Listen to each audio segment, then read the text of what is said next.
Now things with Blackpink feel beyond repair, so I won't act like it's under control anymore.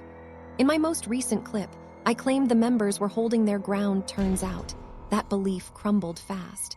That old pattern of low-effort shows. It's returned, louder than before. People hand over stacks of cash only to see energy dip below zero on stage. Should you have found my prior take severe, prepare yourself. Slapping together a short record and calling it new work crosses a line. Proof the entire image around Blackpink runs on profit. Out of nowhere, lazy Jennie reappears. This round, nobody can look away. Trouble follows her after clips surfaced from Blackpink's deadline world tour, moments that spread fast, but not in a good way. I saw the recordings, hard to watch. The truth stings. Even Rose paused, needing to look again before Jennie said something like, "Fine then, I'll try a bit." What stands out more is what people wrote. Wait, wasn't her hip fixed only 14 years back? And she? What stands out is how she pauses during routines, no longer moving when others keep going. Her movements now feel distant, as if pulled by something unseen. Some fans recall earlier days, pointing to moments in 2017 and 2018 where breath seemed short between steps. Other performers pushed through such times, staying upright even under strain. 6 years of training before debut adds weight to what people see today. Effort shows differently across members, hers often fades into silence. That quiet disengagement began stirring talk long ago. Observers noted it wasn't sudden fatigue, but a pattern stretching years. Being watched closely magnifies every hesitation. What once passed unnoticed now draws eyes each time music plays.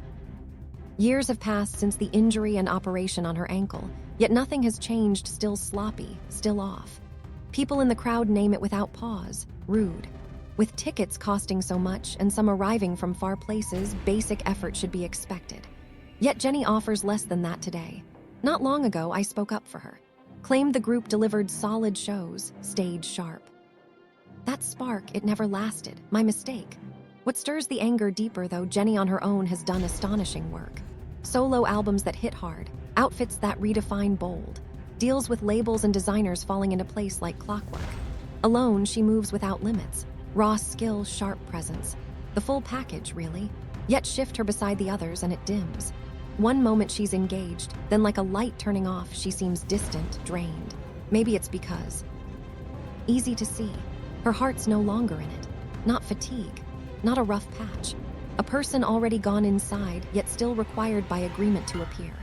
Truth is, I understand. Doing the exact same songs night after night can drain anyone's energy fast.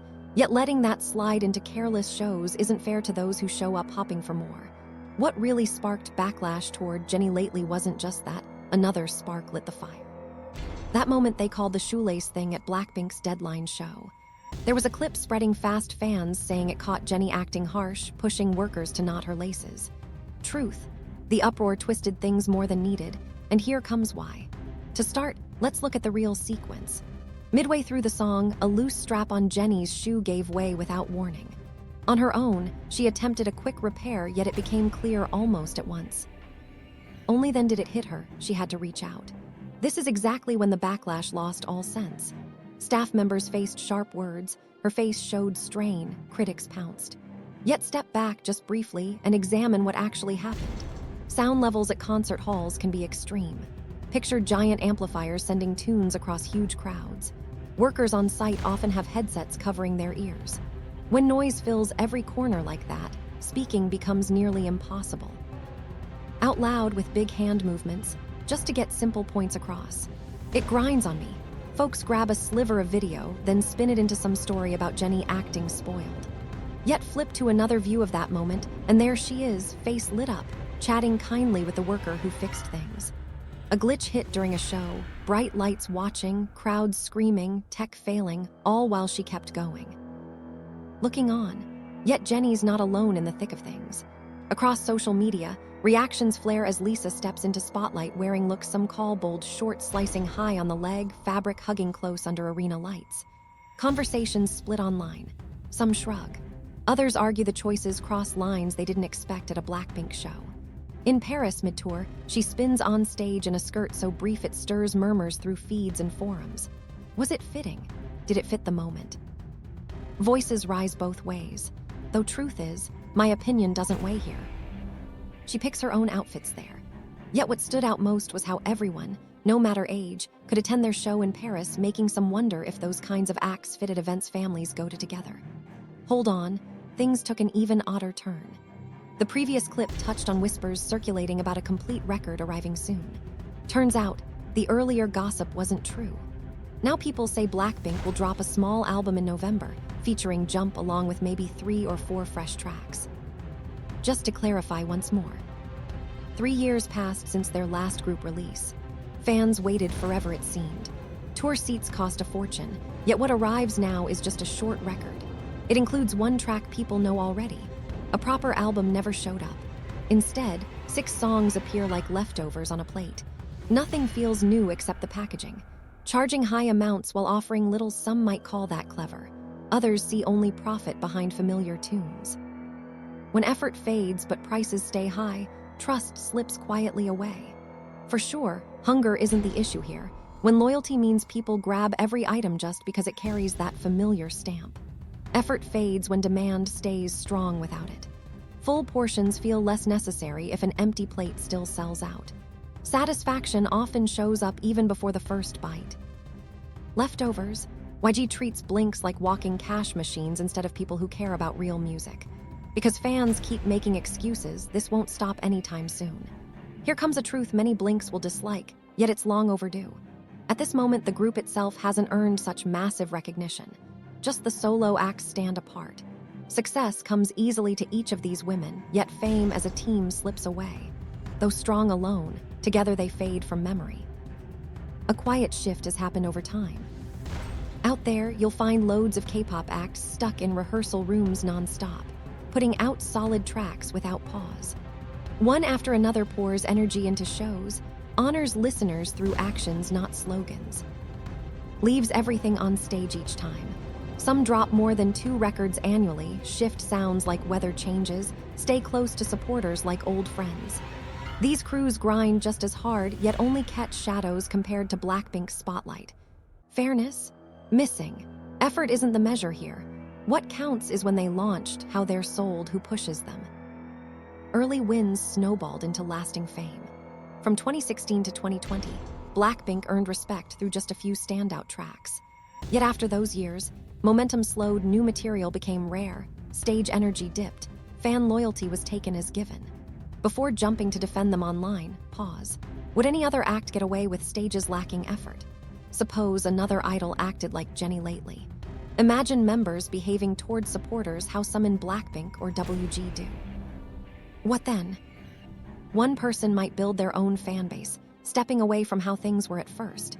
Had another act kept people waiting 3 years for new music, would your support stay just as strong? Tell the truth. Energy bursts through when they work alone, yet something fades once they reunite under that familiar name. What should feel real comes across stiff, rehearsed almost. On stage together, it reads less like joy and more like duty checked off. Watching them feels like seeing skilled artists play bandmates, not live as one. Maybe the fault isn't only theirs. Most things aside, WG's take on scarcity misses the mark when you think about what could have happened if YG gave Blackpink more tracks, more beats to work with. Without those extras, boredom crept in. Motivation dipped. The spark dimmed. Here's something raw: making clips about K-pop, especially calling out flaws, weighs heavy now and then. Fear shows up uninvited. Angry voices shout back. Some messages cut deep. People toss criticism around, likely just loud, fixated followers. Messages exist, sure, yet sharing them feels like feeding energy to noise already too loud. A Vinland Saga admirer myself, I find revenge hollow. Matching anger with anger changes nothing. Back to what matters now. One thought lingers, uneasy and likely to spark debate. Should Blackpink truly value blinks as claimed, would effort not have shown up by now? Pushing back on YG's tight control might have been tougher since the balance leaned their way. Yet stepping away together, then joining a label more open to steady releases for listeners, that option stayed unused. Instead came fresh group terms under YG, even as separate paths opened up through personal contracts outside. What unfolded wasn't a full break, but a split-lane move. True, each of them stands strong on her own now. Jennie pulls ahead just as much as Rose does. Lisa keeps pace without missing a beat. Jisoo lands right there too, no gap at all. Now we're stuck waiting, each of us guessing what comes after this. Could they stay tied to YG, showing up only once in a long while when luck swings right? Maybe walking away entirely is on the table, going separate ways without looking back. What if instead they figure out how to move forward alone, answering to no one else? Picture it. What if they walked out on YG together, proving they've always meant what they say about blinks? Steady drops, no delays, just work that shows up like clockwork. For once, all that talk turns into something real. It's evidence musicians might steer their own path rather than follow corporate orders. Still, truth be told, I wouldn't count on it happening soon. That kind of shift hardly ever sticks around here. Loyalty from listeners has lasted a long time now. Truth hurts when you realize it's not about who's guilty. That guy behind bars took the fall too many times. Maybe, just maybe, the problem isn't him alone. Facing facts means admitting something deeper broke. The group won't come back, even if voices still work fine. What disappeared wasn't skill, it was trust. Still chasing that Blackpink dream. Though they've moved on, the paperwork keeps them tied. What now for those of us watching? Sticking around just because we once believed, does that still count? Could it be we settle for less since having anything feels like a win? A short record arriving after 3 long years, do we really call that enough? Perhaps now we see clearly. We're owed more than scraps. Things fade out, sure. Even when paperwork says otherwise, endings happen. It's not about if Blackpink will last, they're staying. The name alone keeps them standing. What really matters? Whether they still see what made people care at all, or if comfort sets in so deep that loyalty gets ignored till it fades. Want honest takes on shifts in K-pop? You'll find them here regularly. One truth stays. True support means speaking up when idols drift from who they once were. Expectations matter. When love shows up, it does not promise silence. Better outcomes start when voices rise. Walking away might be kindness too. See you soon enough.